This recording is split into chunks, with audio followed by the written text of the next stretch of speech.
여러 주를 성경의 큰 그림을 함께 나누는 시간을 갖고 있습니다. 자, 그러다 보니 좀 구체적이지 못하고 좀 어렵기도 하고 또 게다가 좀 길기도 하고 이런 상황입니다만, 그러나 성경을 아주 자세히 바라보는 것도 필요하지만 좀 큰 그림으로 보는 것 또한 필요합니다. 그것은 이 큰 그림은 지금 우리가 어디에 있는지 또 어디로 가는지를 알려주는 지도 역할을 해주기 때문입니다. 지금 우리가 2000년 21세기라는 한 시점을 살아가고 있지만 이 시대 속에 있다 보니까 그 위에서 내려다볼 때만 보이는, 도대체 긴 하나님의 역사 속에 우리가 서 있는 이 지점이 어디쯤 되는지, 또 우리가 어디로 가고 있는지, 그래서 뭘 해야 되는지를 판단하기가 어렵습니다. 그래서 하나님의 이 말씀을 통해서 바로 정말 우리가 어디에 있으며 또 무엇을 해야 되는지를 좀 깨닫는 그런 은혜가 있기를 바랍니다. 사실 우리는 지금 어디에 있는가, 또 그래서 무엇을 해야 되는가, 이런 질문이 좀 큰 질문이기도 합니다만 요즘에는 이런 질문을 거의 던지지 않고 사는 것 같습니다. 너무 바빠서 그럴 수도 있고, 또 삶이 너무 고단해서 그럴 수도 있고, 또 때로는 너무 편리해서 실용적인 질문에만 매달리다 보니까 이런 질문을 거의 할 기회가 없기도 하는 등등의 이유 때문에 이런 질문이 없이 살아가기도 합니다만, 그러나 그럴수록 더욱더 성경 말씀이 보여주는 이 큰 그림을 통해서 도대체 나는 어떤 지점에 서 있는지, 또 그렇다면 무엇을 해야 되는지를 좀 깨닫는 그런 은혜가 있기를 바랍니다. 모든 것이 시작이 있습니다. 또 시작된 것은 창조된 목적을 가지고 있습니다. 근데 어떤 식물이 있을 때 병균이 균이 들어가면 그 식물의 본래 모습대로 자라지 못하고 줄기가 휘어지거나 열매가 중간에 떨어지거나 이렇게 하는 것처럼 죄와 타락이 하나님이 창조한 근래의 목적을 이루지 못하도록 끊임없이 방해를 하고 있습니다. 이렇게 우리를 향한 그 하나님의 목적이 풍성한 생명으로 나타나지 못하고 살아가는 이 현상을 이름하여 죽음, 이렇게 말합니다. 우리는 지금 죽음 아래에 있고 죽게 되어 있습니다. 자, 이런 세상을 하나님이 여전히 또 지극히 사랑하사 하나님의 독생자를 보내셨고 우리를 대신해서 십자가를 지셨습니다. 예수님의 십자가 죽음은 로마에 의하여 또 유대인에 의하여 죽임을 당한 것이지만, 사실 그 죽임을 당한 죽음은 로마인과 유대인, 더 나아가서 우리들 속에 있는 예수님을 죽게 만든 진짜적인 죄를 죽인 하나님의 승리가 되셨어요. 어느 누구도 이길 수 없는 그 죄, 또 모든 죄 뒤에 작용하는 사탄을 이길 수 있는 역사상 유일하신 분 예수 그리스도께서 십자가에서 승리를 이루신 거죠. 그래서 요한복음에 보면 이런 말씀이 있습니다. 이제 이 세상에 대한 심판이 이르렀으니 이 세상의 임금이 쫓겨나리라. 내가 땅에서 들리면 모든 사람을 내게로 이끌겠노라.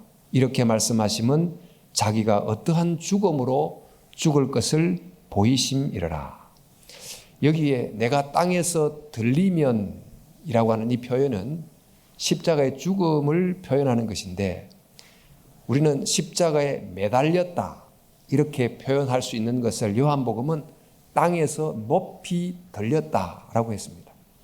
지금 예수님이 십자가에 못 박혀 죽임을 당하셨는데, 이 죽음은 영적으로 보면 오히려 예수님을 십자가에 못 박게 만든 세상 임금을 쫓아내는, 높이 들린 왕의 자리에 오르는 하나님의 승리 사건이다 라고 요한복음이 십자가 사건을 제대로 해석하는 것입니다. 그 십자가가 이렇게 죄에 대한 승리를 이룬 다음에 부활하십니다. 예수님의 이 부활은 인간을 구원하시되 영혼만 구원하지 않고 몸까지 전인적으로 구원한다는 걸 보여주시고 또 그 몸이 살아갈 하나님이 창조한 세계까지도 구원할 것을 보정수표처럼 우리에게 알려주신 것이 바로 예수님의 부활입니다. 자, 이렇게 예수님이 십자가에서 죽으시고 승리하시고 부활하신 이 사건은 앞으로 임하게 될, 미래에 오게 될 하나님의 나라가 역사 속에 먼저 들어오게 된 거예요.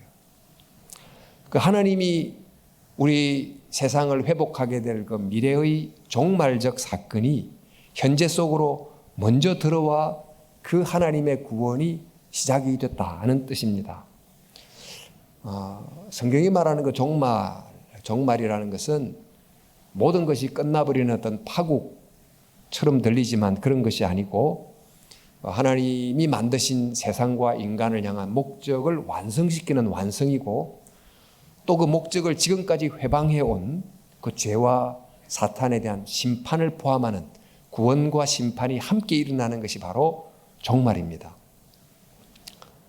그런데 1세기 당시 유대인들도 그렇고 우리들도 그렇지만 이 종말이라는 것은 역사의 끝에서나 일어난다고 생각합니다만 예수님은 그 종말이 역사 중간에 예수님의 오심을 통해서 이미 임했다고 가르치고 있습니다.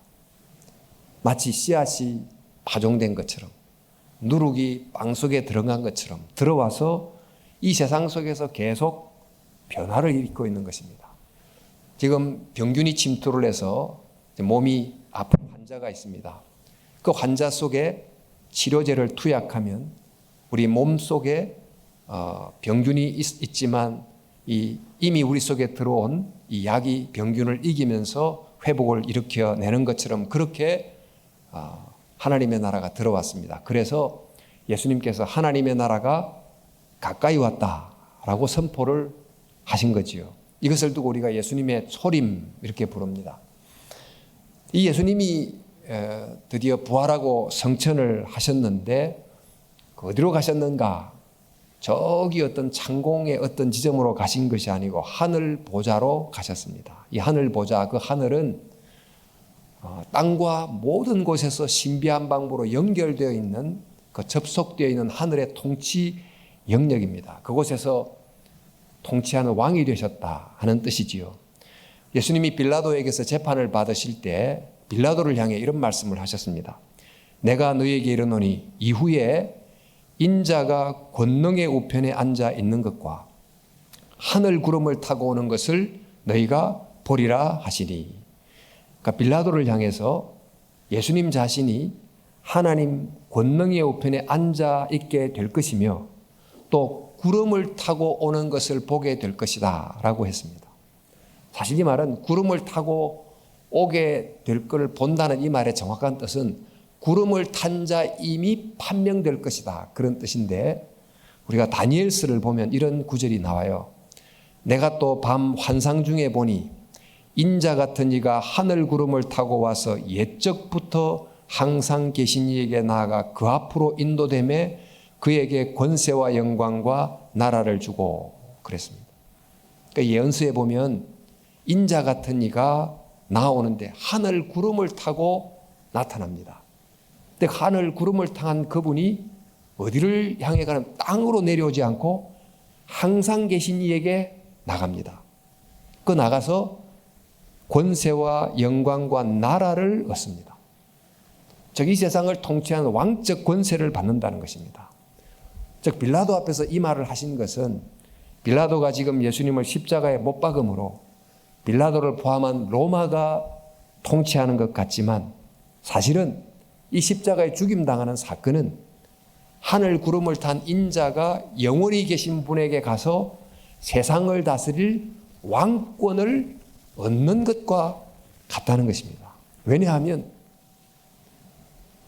모든 사람을 지배하고 있는 죄와 사탄을 이기는 결정적 사건이 바로 십자가 승리 사건이기 때문입니다. 이렇게 하늘 보좌에 오르셔서 왕으로 예수님이 다스리게 됐습니다. 그런데 다스릴 때 무력을 다스리거나 군대로 다스리지 않고 성령으로 다스려요. 그 무력이나 권력은 인간을 외적으로 강제는 하지만 인간의 깊은 심령을 변화시키지는 못하고 또 인간 가운데 작용하고 있는 죄의 세력을 이기지 못합니다. 그러나 오직 성령이 역사하시면 사람을 회개케 하고 거듭나게 하고 마음까지 새롭게 하는 하나님의 거룩한 회복의 역사가 일어나게 합니다. 이렇게 함으로 하나님께서 인간을 겉만 다스리지 않고 영혼 깊숙한 곳까지 성령을 통해서 통치하시고 변화시킨다는 것입니다.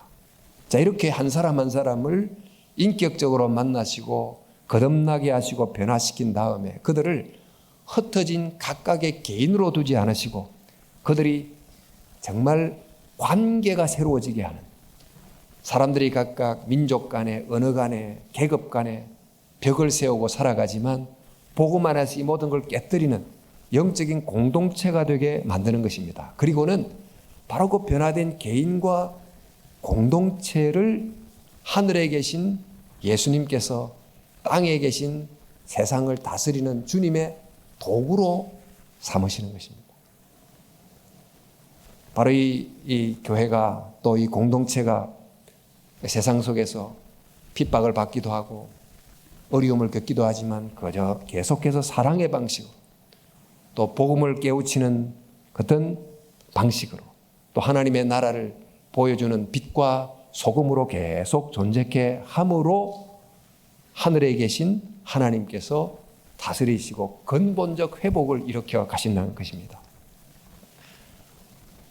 여전히 사단이 저항하고 핍박하고 또 마지막이 가까울수록 우는 사자처럼 성도들을 속이기도 하고 위협하기도 하고 또는 나태하게 만들기도 하지만 그런 세상 속에서 전투하는 교회가 돼서 끝까지 세상 속에 존재케 하십니다. 자, 이런 역사의 긴 시간의 끝에 드디어 어떤 일이 일어날까요? 하늘에서 왕으로 통치하시던 바로 그 예수님께서 드디어 이 땅으로 내려오십니다. 그때는 처음에 말구유의 어린 아기 모습으로 오셨던 것과는 완전히 다른 모습으로 우주의 왕으로 내려오십니다. 우리 사도신경 늘 고백하는 내용 속에 하늘에 오르사 전능하신 하나님 우편에 앉아 계시다가 성천하여 하나님 통치 보좌에 앉아 계시다가 거기로부터 하나님의 보좌로부터 산자와 죽은 자를 심판하러 오신다. 재림하실 때 심판주로 오신다는 것입니다. 그런데 이런 내용을 데살로니가 4장 15절에서 17절 말씀은 또 이렇게 설명을 해줍니다. 주께서 호령과 천사장의 소리와 하나님의 나팔 소리로 친히 하늘로부터 강림하시리니 그리스도 안에서 죽은 자들이 먼저 일어나고 그 후에 우리 살아남은 자들도 그들과 함께 구름 속으로 끌어올려 공중에서 주를 영접하게 하시리니 그리하여 우리가 항상 주와 함께 있으리라. 주님이 왕으로 이 땅에 오십니다. 그때 죽은 자들이 부활하고 또 산자들이 구름 속으로 끌어올려지고 공중에서 주를 영접하고 항상 주와 함께 있다라고 했습니다. 그래서 이 구절을 보고는 우리가 구름 속으로 끌어올려 가지고 공중에서 함께 있다가 저기 어디로 가는 거구나. 그래서 그걸 휴거 이렇게 듣기도 하셨지요. 그런데 사실 이 내용을 정확하게 알려면 이런 내용입니다.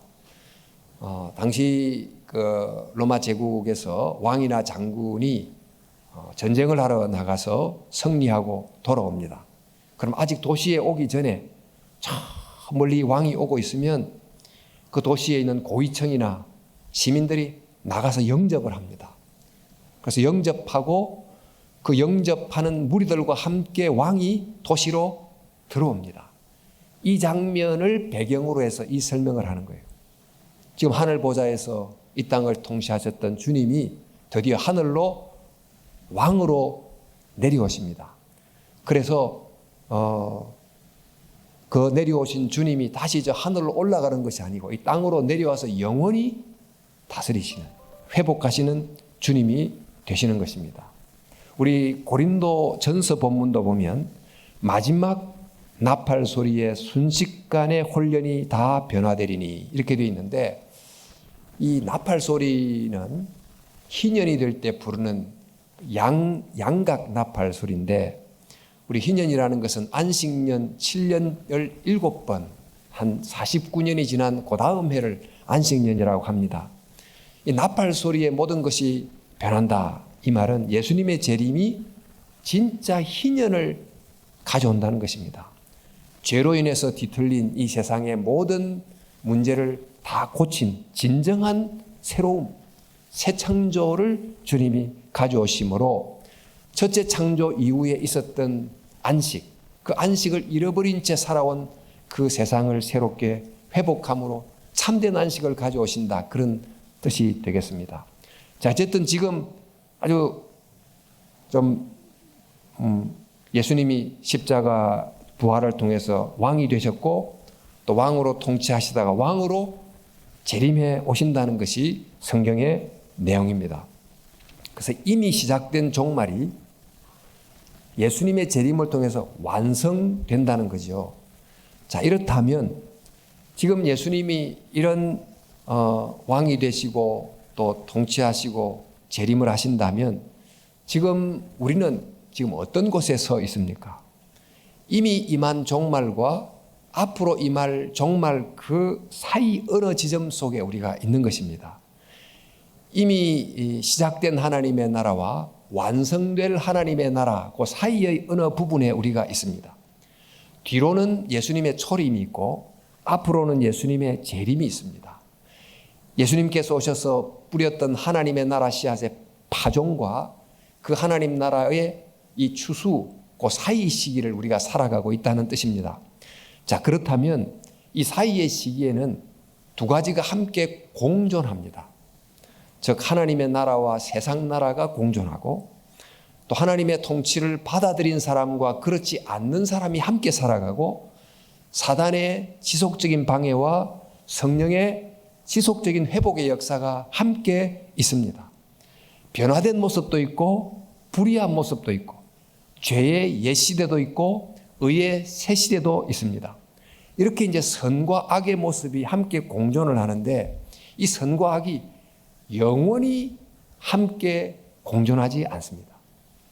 영원히 선과 악이 공존한다. 이것은 이제 이원론인데 성경은 마침내 하나님의 나라가 임한다는 것입니다.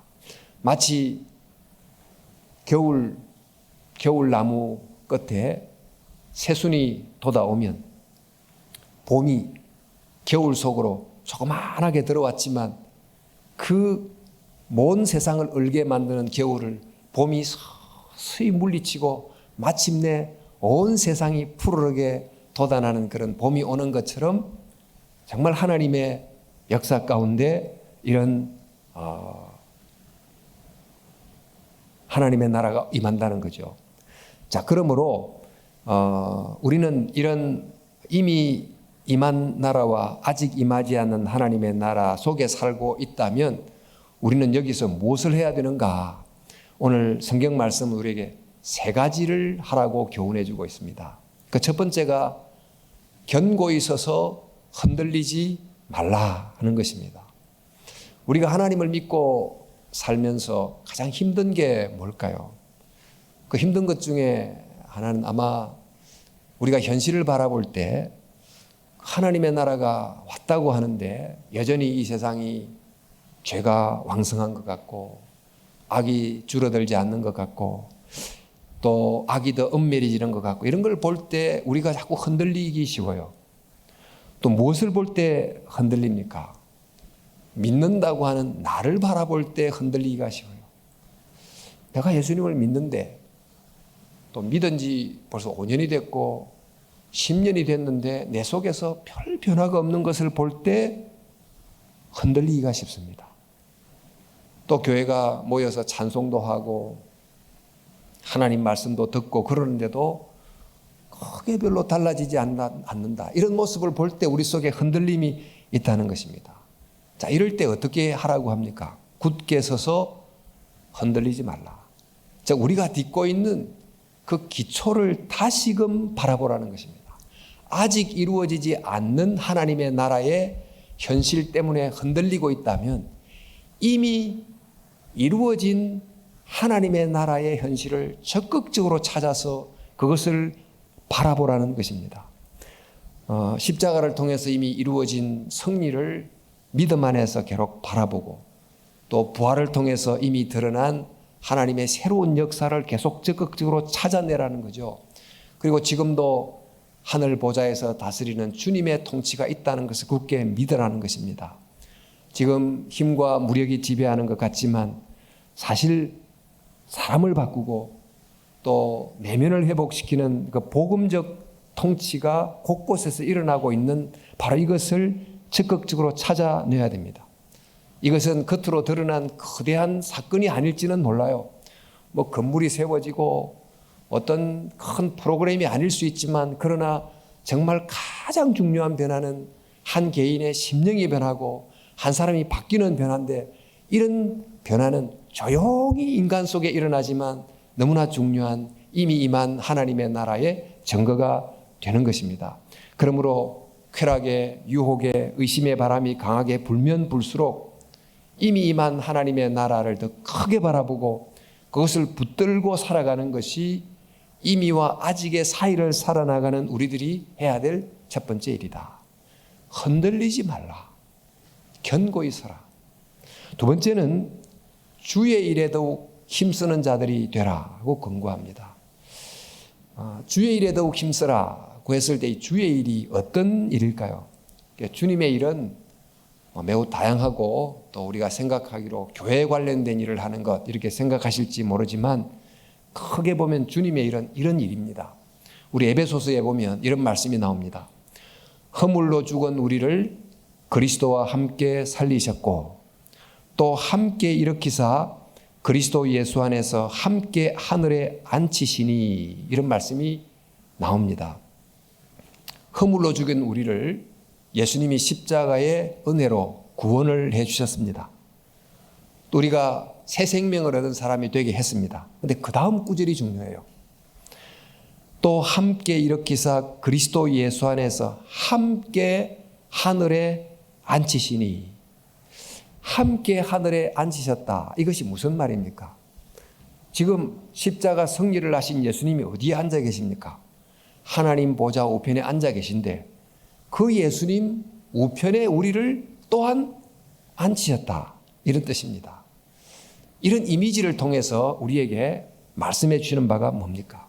주의 일에 힘쓴다. 그 뜻은 지금 주님이 정말 성령으로 사랑으로 통치하는 하나님의 통치에 우리가 참여한다 하는 뜻입니다.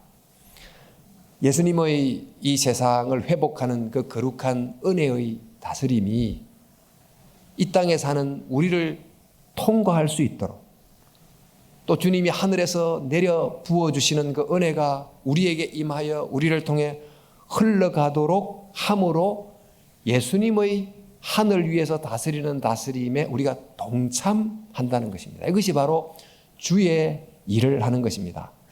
자, 여러분, 바로 이 모습은 우리가 창세기 때 하나님의 형상으로 창조된 모습의 회복입니다. 하나님의 다스림을 대행하는 하나님의 형상으로 창조된 모습과 동일한 내용인데, 자, 이런 주의 일의 구체적인 내용이 그럼 어떤 건가 보면, 주님의 다스림이 임해야 되는데 그 다스림이 제일 먼저 나에게 임하게 하는 거예요. 나에게. 우리 베드로후서 말씀을 하나 더 인용하면, 주의 날이 도둑같이 오리니 그날에는 하늘이 큰 소리로 떠나가고 물질이 뜨거운 불에 풀어지고 땅과 그 중에 있는 모든 일이 드러나리로다. 이 모든 것이 이렇게 풀어지리니 너희가 어떠한 사람이 되어야 마땅하냐? 거룩한 행실과 경건함으로 하나님의 날이 임하기를 바라보고, 이렇게 돼 있어요. 그러니까 언젠가 주의 날이 옵니다. 갑자기 옵니다. 그런데 그날에는 하늘이 떠나고 물질이 풀어지고 땅과 모든 일이 드러난다, 이렇게 되어 있는데, 이 말씀의 뜻은 이런 보이는 모든 세상이 다 사라진다, 그런 의미가 아니고, 이 세상을 이렇게 병들게 만든 죄를 불에 태움으로 세상을 정화한다는 뜻이에요. 그렇게 하여 마침 땅과 그 중에 있는 모든 것이 드러난다라고 된 말은 땅과 그 모든 일의 원래 모습이 발견이 된다, 그런 뜻이에요. 그 주님이 오셔서 이런 회복을 주실 거예요. 이런 종말이 오는데, 그렇다면 그 종말을 기다리는 우리들이 이곳에서 무엇을 해야 되느냐 묻는 것입니다. 그래, 우리가 어떤 사람이 되어야 마땅하뇨? 즉 거룩한 행실과 경건한 사람이 되어야 된다라고 말씀하시면서 뭘 준비해야 되느냐? 먼저 너를 준비하라는 것입니다. 주님이 하늘에서 세상을 다스리시는데 저 곳을 좀 다스려 주세요, 저 문제 많은 저 사람을 다스려 주세요가 아닌 바로 나를 먼저 다스려 주도록 끊임없이 주님 앞에 자기를 내어드리는 일이 바로 내가 해야 될 주의 일이라는 것입니다. 성령님을 주님으로 계속해서 내가 모시는 일, 주님의 말씀을 듣도록 꾸준히 노력하는 일, 그래서 내 안에 실제적인 변화가 조금씩 일어나는 바로 이 주의 일에 계속해서 힘쓰는 일을 하라는 것입니다. 이 주님의 일은 어떤 보이는 거창한 일이 아니고 내 안에서 조금씩 일어나는 생명의 변화와 성숙입니다. 만약 이런 성숙과 변화가 일어나지 않는다고 하면 겉으로 내가 어떤 직분을 가지고 겉으로 대단한 일을 한 것 같지만 사실은 주의 일을 한 게 아니에요. 이런 주의 일을 매일 내 심령 속에서 행하도록 노력하라는 것입니다. 또 주의 일에 힘써라. 그랬을 때 그 주의 일은 어떤 일인가? 우리 에베소서 말씀을 보면 교회는 그의 몸이니 만물 안에서 만물을 충만하게 하시는 이의 충만함이니라. 우리 성경을 여러분 읽으신 분들은 아마 이 구절에서 이거 무슨 구절인가 하고 질문을 많이 하셨을 거예요. 여러분, 충만하다는 것은 가득 채운다는 뜻이 아닙니까? 그 하나님이 충만한 곳이 어디일까요? 하나님의 임재가 충만한 곳, 그게 바로 성전이지요. 근데 예전에는 예루살렘 성전이 곧 하나님의 임재로 충만한 곳으로 생각했습니다. 그런데 신약 시대 이후로 하나님의 임재가 충만한 곳이 어디입니까? 바로 교회입니다. 공동체입니다. 바로 이 하나님의 교회 공동체가 하나님의 임재가 충만한 성전이 되게 하는 것입니다. 먼저 이 하나님의 교회가 임재가 충만한 성전이 되고 그것으로 끝나지 않고 하나님의 목적은 온 세상이 하나님의 임재가 충만한 성전으로 바뀌는 것이 하나님의 목표입니다. 근데 그 과정에 이 교회가 하나님의 임재가 충만한 공간으로 만드셨어요. 그래서 주님은 바로 이 하나님의 임재가 충만한 성전과 같은 주님의 교회를 세움으로 온 세상을 그렇게 만들기를 원하시기 때문에 우리가 속한 이 지역교회가 바로 그런 곳이 되도록 부단히 힘쓰는 것, 이게 곧 주의 일을 하는 것입니다. 이 성전은 우리가 알다시피 이 보이는 건물이 아니고 믿는 사람들의 공동체인데 이 공동체는 몸과 같은 공동체입니다. 단순히 건물 하나 세운다고 하나님의 임재가 충만해지는 것이 아니고 예수님을 믿는 사람들이 정말 믿음 안에서 한 공동체를 이룰 때만 이 땅 가운데 주님의 임재가 충만한 성전 같은 곳이 생기는 거거든요. 그런데 바로 이 몸과 같은 공동체는 어떤 한두 사람의 노력으로 이루어지지 않습니다. 목사 장로가 열심히 한다고 되는 것이 아닙니다. 이 몸의 심장이 제일 중요하지만 심장 혼자서 열심히 일한다고 몸이 세워지지 않는 것과 꼭 같은 것입니다. 교회 모든 성도들이 자기가 맡은 역할 속에서 지체의 역할을 다 할 때 비로소 건강한 몸과 같은 성전이 됩니다. 저와 여러분들이 다 몸의 한 지체를 구성하고 있는데 어느 하나도 제대로 움직이지 않으면 심장과 위와 폐만 열심히 운동한다고 몸이 움직일 수가 없지 않습니까? 그래서 우리가 무엇을 맡았든지 크든 작든지 간에 그 맡은 자리에서 내 지체의 역할을 잘하는 것, 그게 주님의 일을 하는 것이고 또 모든 지체들이 서로 연결되어 있듯이 내가 서로와 사랑으로 연결되어 있는 것, 내가 남의 관심을 받고 나도 그에게 사랑의 관심을 보여주면서 기도하고 또 교제하고 하는 것들이 주님의 일을 하는 것입니다. 사실 이것이 참 소박해 보이고 작게 보이지만 이 세상에 혈연을 떠나서 지역을 떠나서 민족을 넘어서서 정말 예수 안에서 하나의 공동체를 이룬다는 것은 결코 작은 일이 아닙니다. 이것은 큰 이익을 남기는 일은 아닐지 모르지만 이 세상을 바꾸는 하나님의 회복의 다스림의 통로가 되는 너무너무 귀한 본질적인 일인 거예요. 그래서 이 교회를 이룬다는 것은 그저 한 지역 공동체를 조직을 만드는 것이 아니고 하늘에서 통치하시는 하나님의 거룩한 통치가 흘러가는 통로를 이 땅 가운데 군데군데 세우는 것입니다. 지역교회가 나름의 불완전함이 있지만 내가 그 속에 한 지체가 돼서 그 교회를 잘 세우는 일에 함께한다. 그것이 곧 내가 해야 될 주의 일이라는 것입니다. 또 주의 일이 뭡니까? 그 주의 일은 바로 주님의 임재와 통치가 온 세상에 확장되게 하는 선교입니다. 요즘 미셔널 처치라고 하는 말이 종종 있습니다. 이런 의미입니다. 우리 교회도 여러 선교사님들을 파송했고 각 나라에 사역을 하고 계십니다만 여러분들이 주로 어떻게 생각합니까? 우리는 선교사를 파송하고 파송된 선교사들이 그곳에서 선교를 한다. 그렇게 생각하지 않아요. 그런데 미셔널 처치, 교회의 진짜 의미는 교회에 속한 모든 성도들은 자기가 사는 현장 속에 파송된 선교사다. 이렇게 생각하고 살아가는 것입니다. 즉 모이는 교회만이 아닌 흩어진 교회로 살아가는 거죠.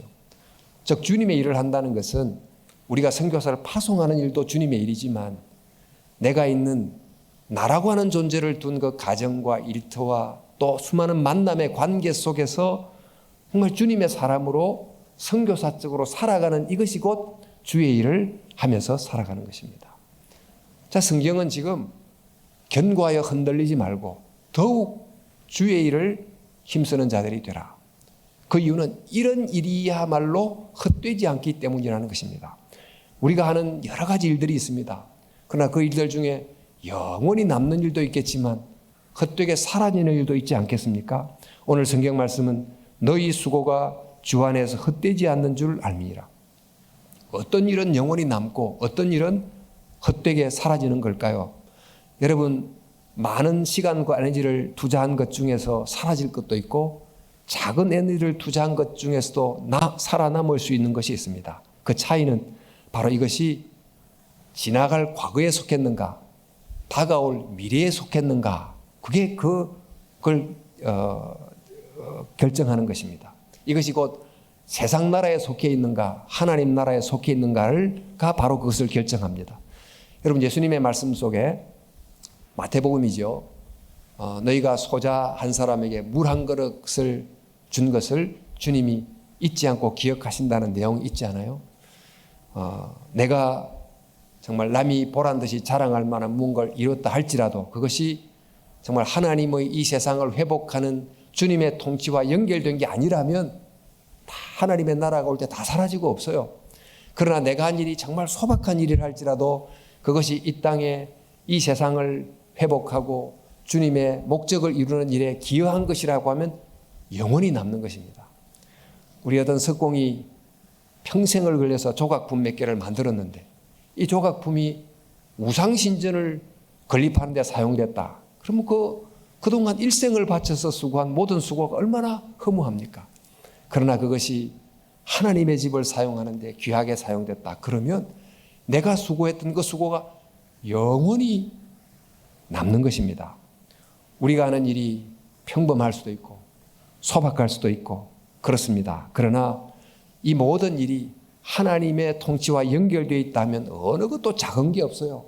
어느 것도 하찮은 것이 없습니다. 내가 가정에서 하는 일, 한 사람을 만나는 일, 그에게 위로의 말을 전하는 일, 또 교회를 위해서 작은 봉사를 하는 일, 이 모든 것들이 다 앞으로 다가올 또 지금 이루어지고 있는 하나님의 나라를 세우는데 반드시 필요한 소중한 재료가 됩니다. 결코 헛되지 않는 것입니다. 여러분 지금 우리가 어디에 있습니까? 세상 역사로 보면 어디서 와서 어디로 가는지를 모르지만 성경을 보니까 지금 하나님 나라가 이미 예수님을 통해서 왔고 또 오게 될 것입니다. 우리는 그 사이의 시간 속에서 종말을 기다리고 있습니다. 이 종말을 기다리면서 무엇을 해야 됩니까? 주의 일에 더욱 힘쓰는 자들이 되라.